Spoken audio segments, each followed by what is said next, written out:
Hey there, I want to show y'all my shirt. My wife got me this, so stand up and kneel.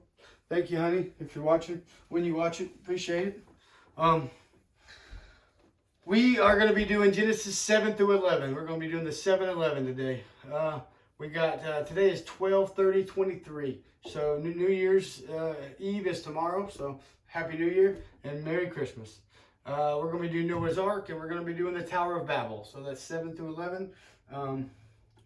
Last time I think I told this story, but I'll go ahead and lead with it. There's a legend that says that Noah was about 480 years old, and he did not want to get married because he knew that God was going to flood the earth with water, and he was going to do a judgment with fire and water.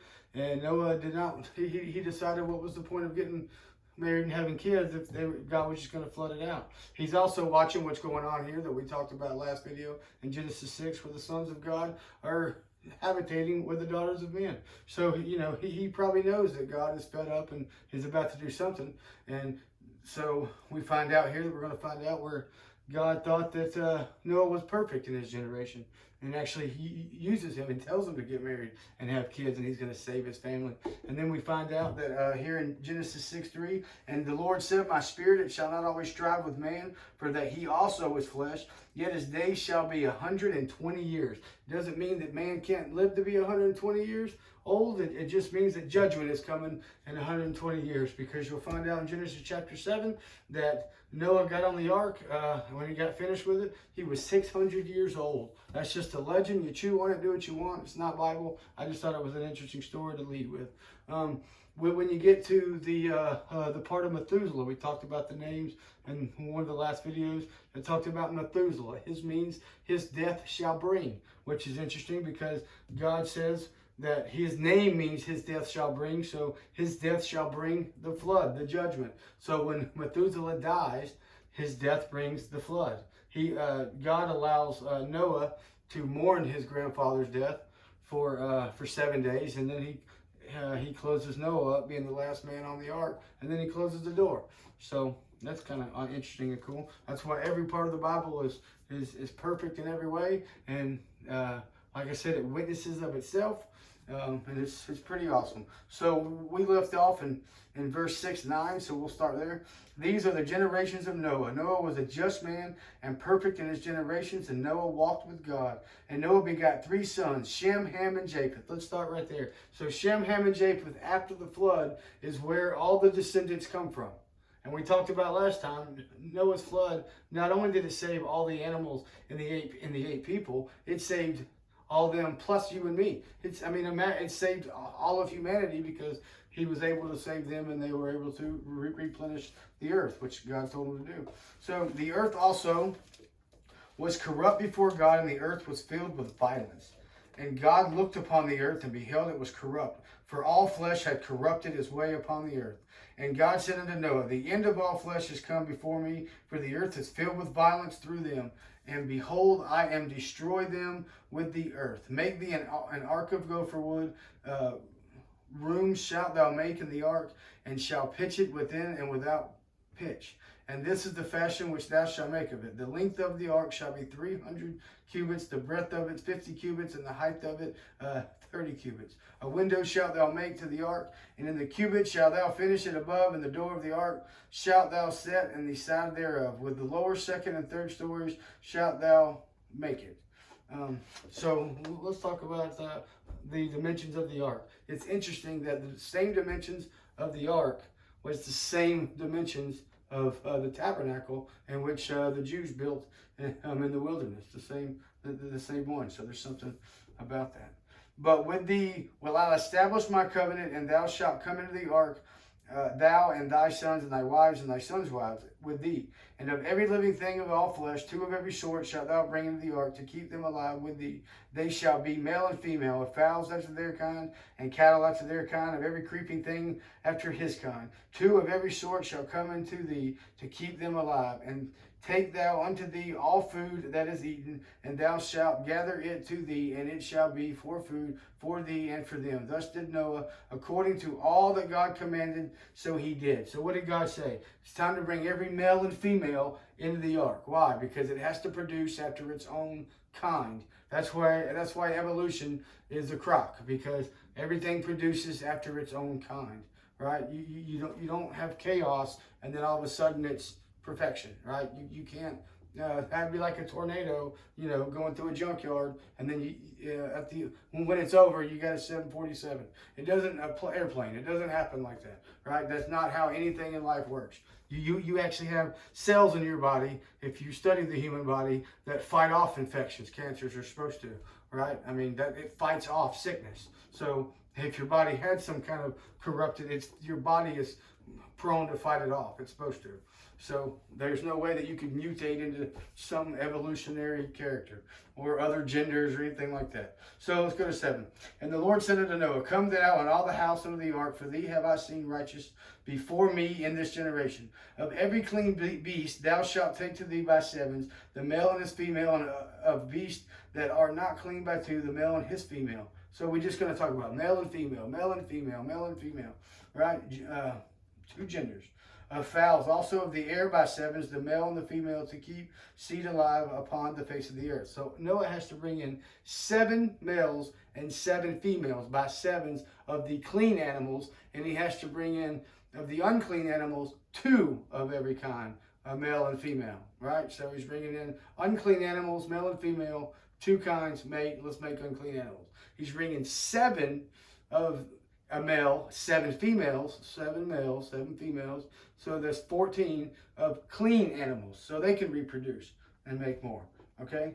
So for yet 7 days, and I will cause it to rain upon the earth 40 days and 40 nights, and every living substance that I have made will I destroy from off the face of the earth. And Noah did according to what the Lord commanded him. And Noah was 600 years old when the flood of waters was upon the earth. And Noah went in, and his sons and his wives, and his sons' wives with him into the ark, because of the waters of the flood, of clean beasts and of beasts that are not clean, and of fowls and of everything that creepeth upon the earth. There went in 2 and 2 unto Noah into the ark, the male and female, as God had commanded Noah. So, I mean, how does Noah know what's clean and unclean? Because the law hadn't been given yet. The law's not even given till Exodus 20, 19 and 20, and it goes on in Leviticus. But so how does he know? Apparently, God has told him because God made all the animals come. He knew. God showed him what it was. So you see that the Bible keeps building and building and building.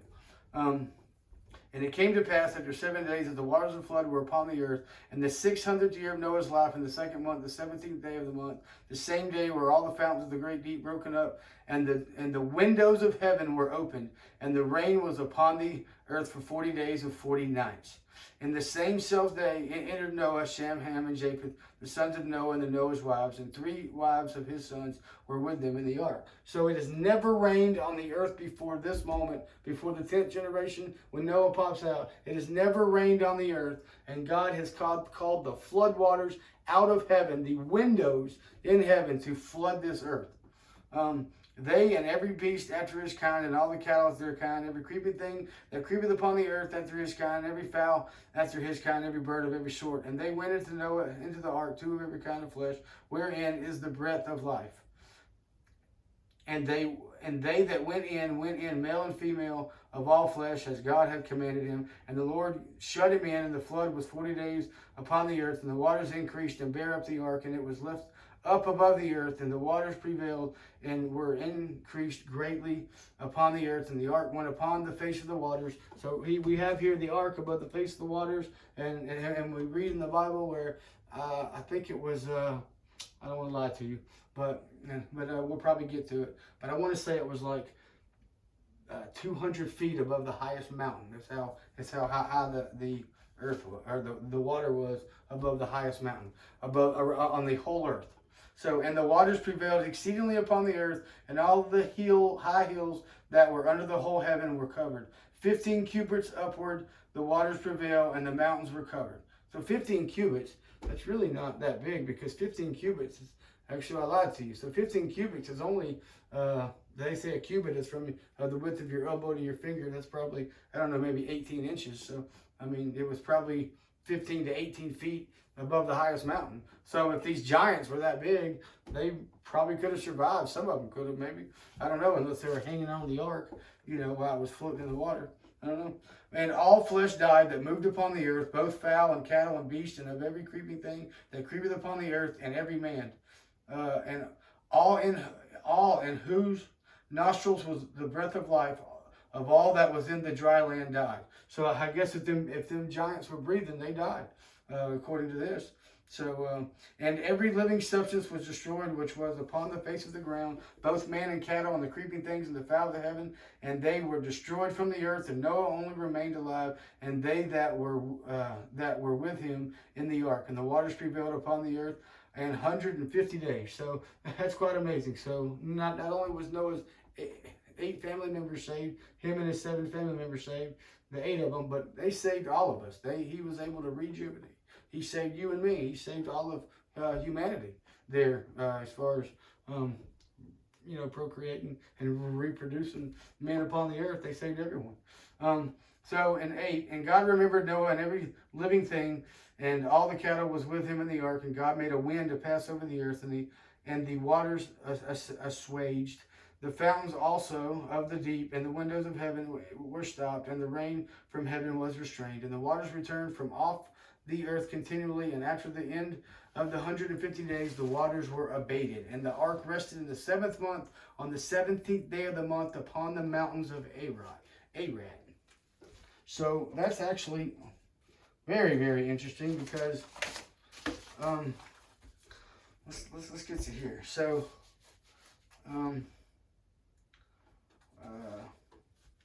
so that's actually very interesting, because I'm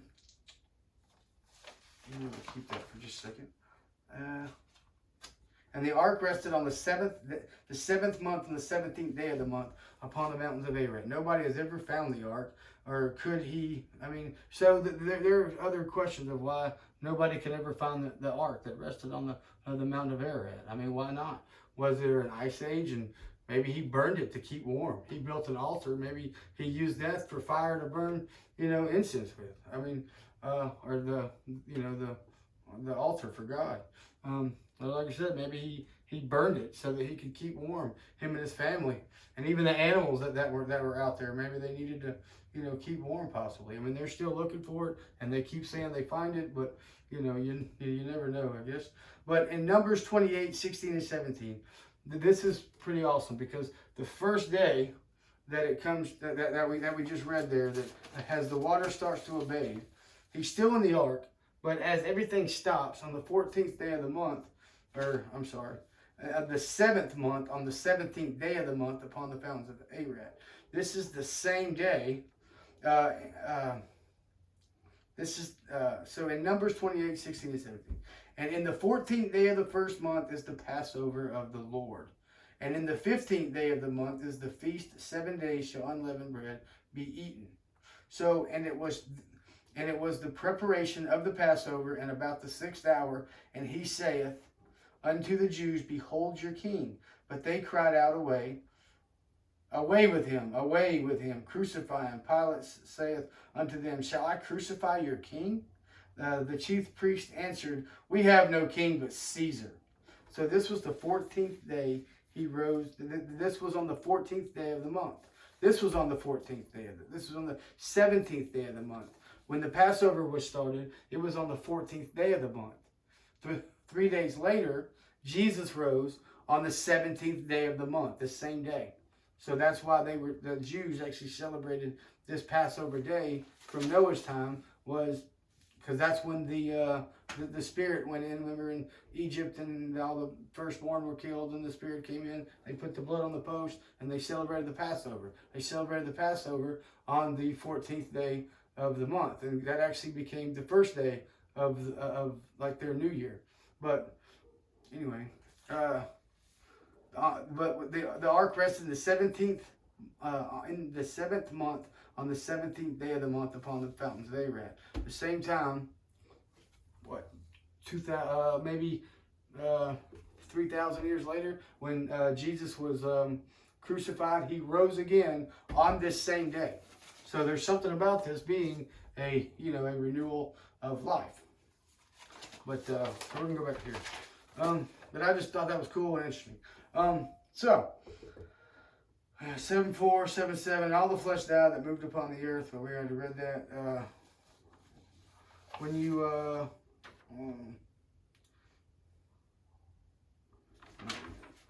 so I don't need that. I was just checking. I didn't want to waste your time with that. So I don't know. I just thought that was pretty interesting. That's the same day that Jesus rose from the dead. It started new life. Is when all of this destruction and judgment stopped. Is when Jesus rose.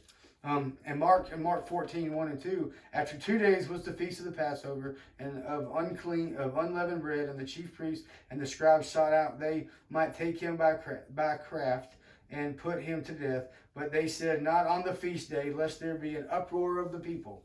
And Mark 14:12, and the first day of unleavened bread, when they killed the Passover, his disciples said unto him, where wilt thou that we go and prepare that thou mayest eat the Passover? Hence the Lord's Supper. In Luke 22:1, now the feast of unleavened bread drew nigh, which is called the Passover. So there's no denying in the New Testaments, when you get to Matthew, Mark, Luke, and John, they got a couple stories different here and there, and there's a reason for that. But because Matthew writes about what he said, about what Jesus said, Mark writes about what he did, Luke writes about how he felt, and John writes about the deity of Christ. So they're all kind of written differently. This is one thing they agree on, is that he was put to death on Passover because he was the Passover, and he arose on the 17th day because he was first fruits. He was the first fruits. He rose on the 17th day of the month, which is pretty freaking amazing, I guess you could say. We're going to go to, and God remembered Noah and every living thing, all the cattle was with him. We just read all that. And it came to pass at the end of the 40 days that Noah opened the window of the ark which he had made, and he sent forth a raven which went out forth and fro until the waters were dried up from off the earth. Also he sent out forth a dove from him to see if the waters were abated from off the face of the ground. But the dove found no rest for the sole of her foot, and she returned unto him into the ark. Because if you ever look at a dove, the same, it appeared that a dove, in the form of a dove, the Spirit landed on Christ. If you ever look at a dove or study one, it never lands in dirty water. It doesn't like to be dirty, so he could not find a clean place to put his foot, so the dove came back. For the waters were on the face of the whole earth. Then he put forth his hand and took her and pulled her unto him into the ark. And he stayed yet another 7 days. And again he sent forth the dove out of the ark, and the dove came into him in the evening. And lo, in her mouth was an olive leaf plucked off. So Noah knew that the waters were abated from off the earth. And it was an olive leaf. Isn't that interesting? That's like the Jews' tree for new anointing things. So we're going to get to... So we're going to skip all that a little bit. And the Lord smelled, where's the end of it, I guess? And he stayed yet another 7 days. Okay, and the dove came back with an olive leaf. And yet he stayed another 7 days and sent forth the dove, which returned not again unto him anymore. And it came to pass in the 601st year, in the first month, in the first day of the month, the waters were dried up from off the earth. And Noah removed the covering of the ark and looked, and behold, the face of the ground was dry.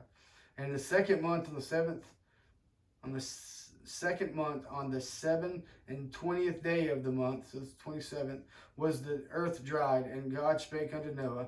So God gets out, Noah gets out of the ark, he builds God an altar, and the Lord smelled a sweet savor, and the Lord said in his heart, I will not again curse the ground any more for man's sake, for the imagination of man's heart is evil from his youth. Never will I again smite more everything living as I have done, while the earth will remain the seed time and harvest and cold heat and summer and winter and day and night shall not cease. So when God says this is not a Jewish covenant. This is not a Jewish law. This is to Gentile. This is to mankind, that we're going to get to here in Genesis chapter 9. And God blessed Noah and his sons and said unto them, what? Be fruitful and multiply and replenish the earth. That's the same thing that he said to Adam and Eve. And the fear of you and the dread of you shall be upon every beast of the earth, and upon every fowl of the air, and upon all that moveth upon the earth. and upon the fishes of the sea into your hand are they delivered. Every morning, every moving thing that liveth shall be meat for you, even as the green herb have I given you all things. But flesh with life. Okay, so here we go. This is going to be God's commandment to humanity. These are human laws. These are God's covenant with humanity. These are the 7 laws that we're about to get to. This is what God tells them in chapter 9 to do. Okay, so he says in verse 10. He says, with every living creature that is with you, fowl, cattle, every beast of the earth, of the ark, to every beast of the earth. And 9:11. And I will establish my covenant with you.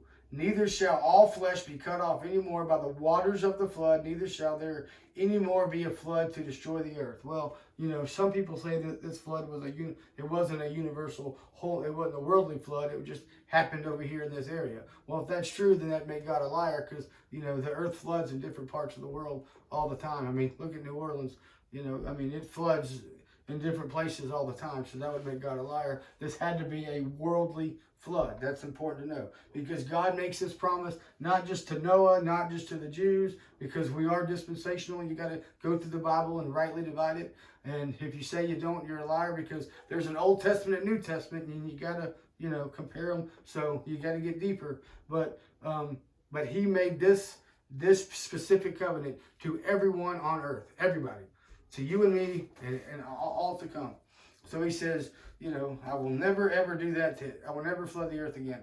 So God says, be fruitful and multiply and replenish the earth. In Genesis 9:13 and 15, I do set my bow in the cloud, and it shall be for a token. A token is what? A sign of a covenant between me and the earth. And it shall come to pass when I bring a cloud over the earth that the bow shall be seen in the cloud. And I will remember my covenant which is between me and you and every living creature of all flesh. And the waters shall no more become a flood to destroy all flesh. And the bow shall be put in the cloud, and I will look upon it, that I may remember the everlasting covenant between God and every living creature of all flesh is upon the earth. And God said unto Noah, this is the token of the covenant which I have established between me and all flesh that is upon the earth. The rainbow, the bow, is actually a circle. It's not a arch. It's a circle, because it sits around God's throne, and that's how he remembers his covenant with us. And which is actually interesting about the rainbow, because the gays take the rainbow, but they actually use 6 rainbows, which is actually the number for man, and they actually have 6 colors, and God's rainbow has 7, which is perfection. So I don't know if they did that on purpose, but hey, that's kind of interesting. So the 7 laws given to Noah, this is the Noahic covenant. It's called the laws of nature. And every man follows this, whether you're, Bible hater or whatever. Everybody follows this. Well, they're supposed to. Do not worship false gods. This is God's 7 laws. Do not worship false gods. Acknowledge that there is one God who is infinite and supreme above all things.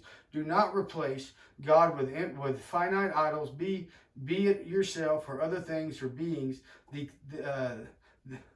command includes prayer, study, and meditation, which I'd say that not everybody, if you don't believe in God, you're probably not doing that. But number 2, do not murder.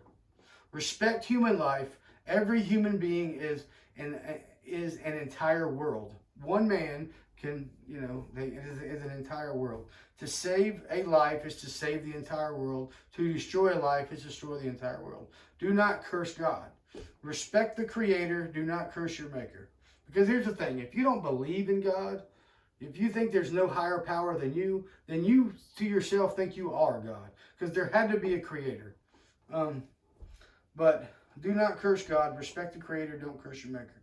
Number 4, do not be sexually immoral. Respect the institution of marriage. Marriage is a most divine act. The marriage of a man and a woman is a reflection of the oneness of God and his creation.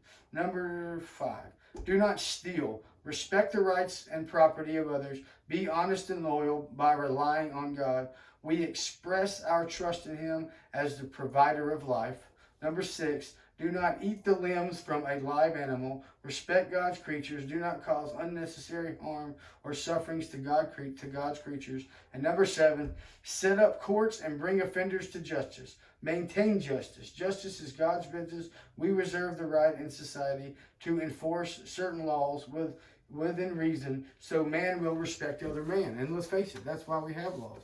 I mean, we have way too many laws today, especially in America. I mean, the Jews only had to follow 613 laws to respect God. We got over 30,000. So you could probably step out your house, go check your mail, and by the time you come back, you've probably broken, 5 or 6 laws. So probably not good. But, and the laws of nature were set in place so man will not violate by taking things by the use of violence, which never violates man. That's why our God, which never violates man. That's why we are given the free will. The law never saved anyone, neither did it make any man righteous. The law wasn't to show man, it was to remind them of their sins. Now the Jews, it was to remind the Jews of their sins. That is why Moses did not make it into the promised land. It is a picture, a type, or a shadow, however you want to see it, that the law saves no one, right? Because Joshua actually took them into the promised land, and Joshua in Hebrew is actually Jesus. That's how it's spelled the same. It actually means Jesus. It's a picture of Jesus taking the Jews into the promised land, into the land. I mean, that's how the Bible works out. But Moses was pretty much a picture of the law, and he did not make it into heaven. He actually died, and nobody knows where his body is. He walked out behind the mountain, and he died, and God actually buried him, because we talked about in the last video that the devil and Michael actually were wrestling over his body. I mean, if I had to decide like why we don't know where his grave is, I would say so that, other men didn't worship Moses, because he was, he was followed, and he's still talked about today. In Galatians 5:13-18, for brethren, ye have been called into liberty, only use not liberty for an occasion to the flesh, but by love serve one another. For all the law is fulfilled in one word, even this, thou shalt love thy neighbor as thyself. But if ye bite and devour one another, take heed that ye be not consumed one of another. This I say then, walk in the Spirit, and ye shall not fulfill the lust of the flesh. For the flesh lusteth after the Spirit, and the Spirit against the flesh, and those are contrary, the one to the other, so that ye can do the things that ye would. But if ye be led of the Spirit, ye are not led under the law. Like we talked about, you're going to sin even though you become a Christian, you become saved, and you have the Spirit. And your flesh and your spirit, they do fight against each other, but you're supposed to grow and walk in the Spirit. Like when you do something wrong as a Christian, it eats at you. It eats at you. That conscience, it just doesn't let it go. You know that it's wrong. Before you became a Christian, your conscience wasn't so heavy. You could just do something and, it wouldn't matter to you. But now with that conscience, it just eats at you until you either stop doing it or, maybe you pray about it. Maybe you quit doing it and get away from it. But whatever it is, it just eats at you until, you just can't take it no more. So by walking by the Spirit, to walk in the way of Jesus Christ and God. So what is liberty? What does it mean? The state of being free within society from oppressive restrictions imposed by authority on one's way of life, behavior, or political views. Well, that's how we're supposed to be in America, right? Liberty in America. Free within society from oppressive restrictions imposed by authority on one ways of life, behavior, or political views. Well, that breaks just my job alone. Don't even let me do that. The power of scope to act as one pleases. Individuals should enjoy the liberty to pursue their own interests and preferences, but only by living in the Spirit. The Spirit is free to live in the liberty, but the free will of the flesh is evil continually.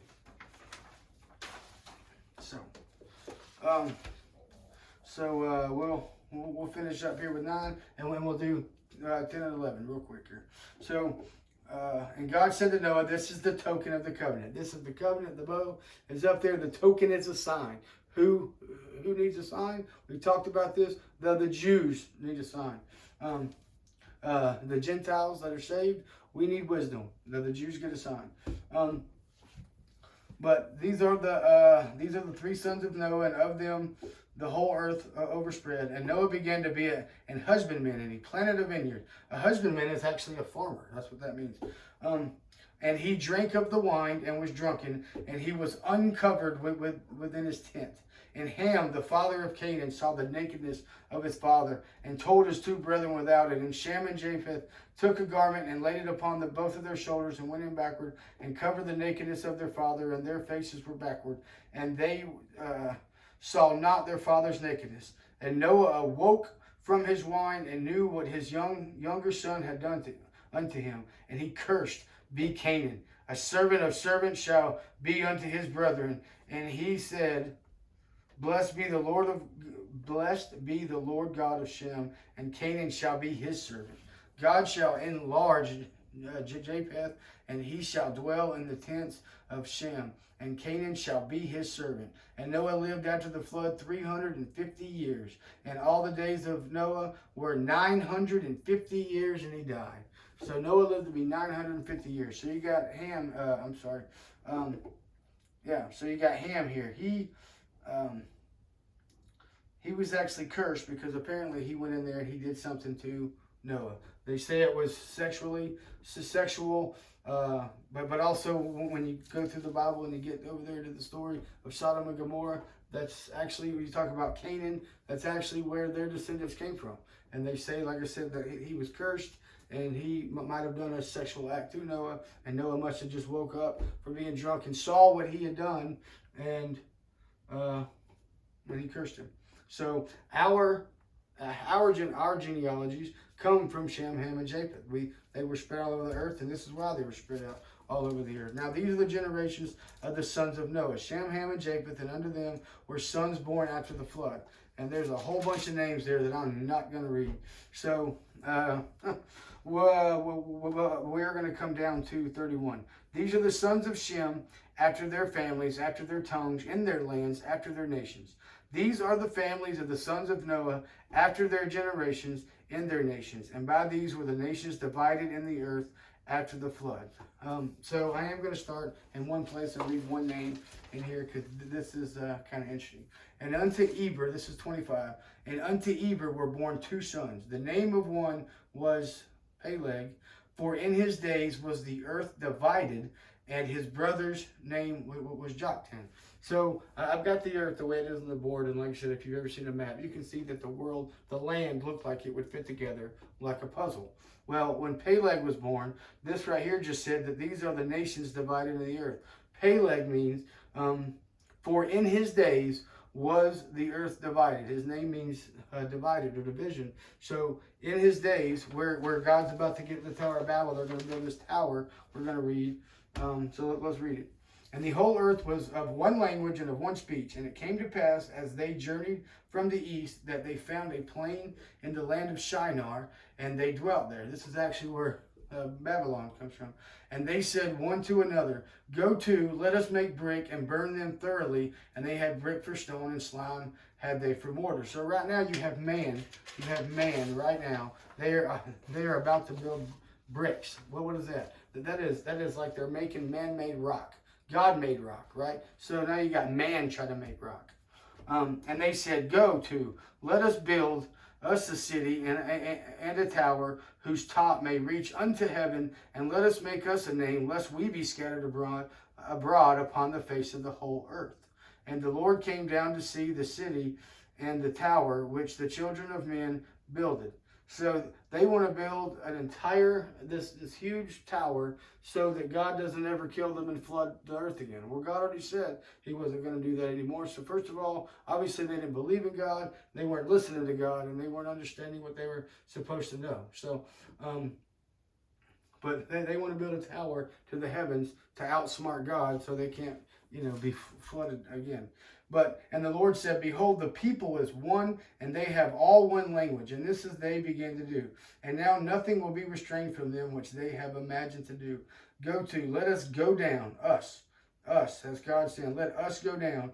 That's us, three, the Father, Son, Holy Ghost.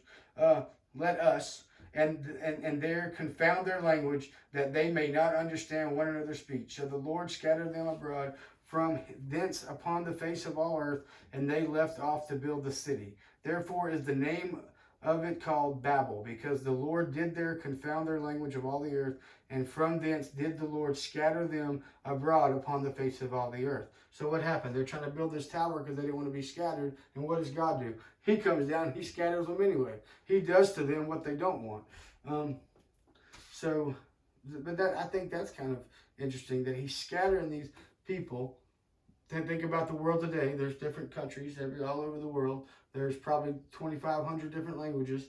And, you know, with the technology we have today, though, I mean, you could probably go in any app and understand most of the languages out there today and speak to somebody if you really had to. But, so it's all coming back around full circle. But God went down and he scattered their language. And 1 Kings 6:7, and the house, when it was in building, was built. This is Solomon building the temple for the Lord after David passed. But this just talks about what was used in the temple. I just thought this was interesting to what they were building, making brick in their own way and building this big tower. But when he builds the temple for God, it says, and the house, when it was in building, was built of stone made ready before it was brought thither, so that there was neither hammer nor axe nor any tool of iron heard in the house while it was in building. So they would make these bricks out way off far, so that way by the time that the temple was built, that it wouldn't that the noise was not heard inside the temple. I don't know why, I just thought that was interesting. I thought that was pretty neat.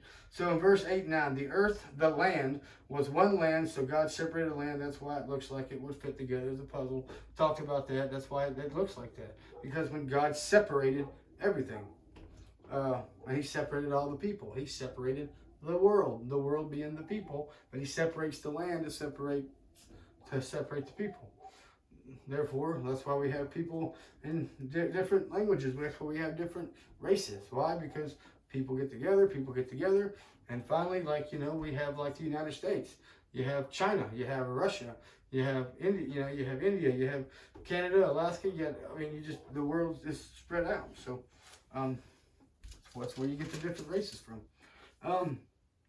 So as we go through, we'll finish this up. Now, these are the generations of Terah. And Terah begot Abraham, Norah, and Haran begot Lot. So Lot is Terah's grandson. It's going to be Abraham will become Abraham, but Abram's nephew. And Haran died before his father Terah in the land of his nativity in Ur the Chaldees. And so we're going to be starting chapter 12 next time. It's going to be Abraham. That's always a fun place to go. So we're going to be getting into Abraham next time. So I'm going to read 31. And Terah took Abram his son, and Lot the son of Haran his son's son, and Sarah and his daughter his son Abraham's wife, and they went from the Ur of the Chaldees to go into the land of Canaan. And they came unto Haran and dwelt there. And the days of Terah were 205 years, and Terah died. So now you got Abraham's his father and his family. They're all going into the land of Canaan. Well, why is that crazy? Because we just read where Noah cursed Canaan, that he was going to be their servant. And like I said, when you get down the genealogy of it, that's where you get Sodom and Gomorrah. That's where Lot goes in Sodom and Gomorrah from Canaan, because he was cursed from Noah. So anyway, like I said, the Bible is just, it's so amazing. I can't get enough of it. And I'm hoping that y'all are enjoying learning as much as I am too. But this right here was Noah's Ark and the Tower of Babel. So God spread them out. They didn't finish their project. It was just left the way it was. So anyway, it's 12/30/23. So Happy New Year. And I guess we'll be bringing you another video soon, as soon as we can. So we appreciate you being here. It was a lot of fun for me. I love y'all. I appreciate you. And we'll see you next time. See you.